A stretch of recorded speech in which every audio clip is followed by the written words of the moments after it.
বৰষুণ কমিলে এতিয়া আৰু আমি অলপ ফুৰিবলৈ যাওঁ কাকচং লগত মোৰ ভাইটি আছে অবিনাশ খুব ধুনীয়া পেইণ্ট কৰে মোৰ লগত ওলাইছে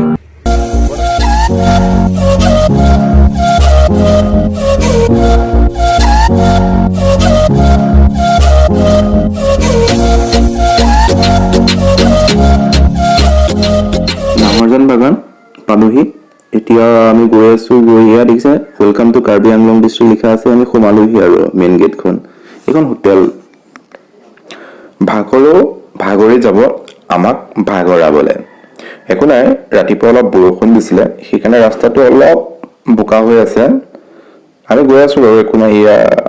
বাইকো বহুত আছে দেখিছে চ' ফাইনেলি প্ৰথম নদীখন পাৰ কৰিছোঁ এয়া মোৰ লগত আছে মৃণাল হাজৰিকা প্ৰিন্স হাজৰিকা ইয়াকো লগত লগ পাইছোঁ যে আছে আৰু ঠিক আছে বলক আমি একেলগে গৈ আছোঁ মজা প্লেচ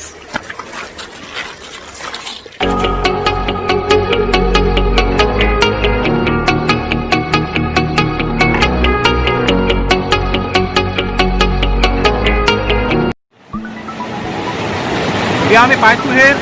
এতিয়া এই নদীখন আৰু আমি কম্প্ৰমাইজ কেতিয়াও নকৰিব কাৰো লগতে কম্প্ৰমাইজ নকৰিব আৰু কেতিয়াও কম্পেয়াৰো নকৰিব নিজক আনৰ লগত মনত ৰাখিব আপুনি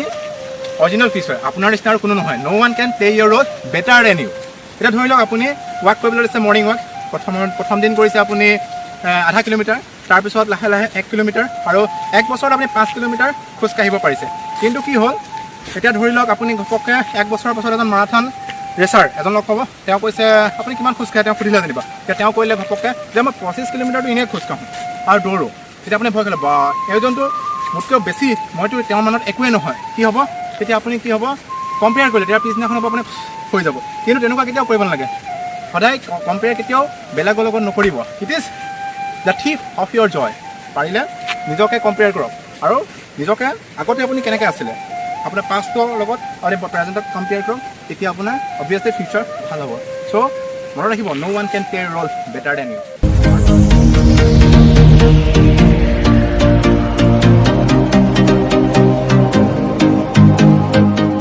তেওঁ গোলাঘাটৰ হয় আৰু এয়া আমি আহি আছোঁ লগতে একেলগে ঠিক আছে আহক আমাৰ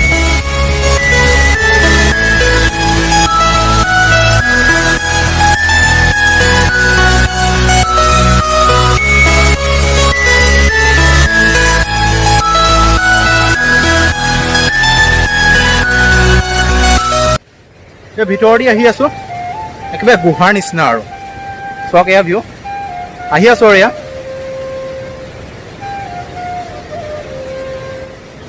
এতিয়া মই আপোনালোকৰ আগত এটা মোৰ স্বৰচিত কবিতা পাঠ কৰিবলৈ ওলাইছোঁ এই ধুনীয়া পৰিৱেশৰ মাজত শুনিব হৃদয়খনে টুকি আছে চকু পানী আৰু দুয়োঠত পিন্ধি আছোঁ মই এটি মৰিচিকাৰ কাহিনী কেনেকৈনো বুজি পাবা ইমান সোনকালে মোক তুমি উঠাৰ আইনাখনকেই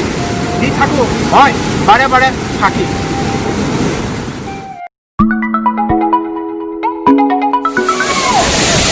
ফাইনেলি পালোহি আমি জলপ্ৰপাত চক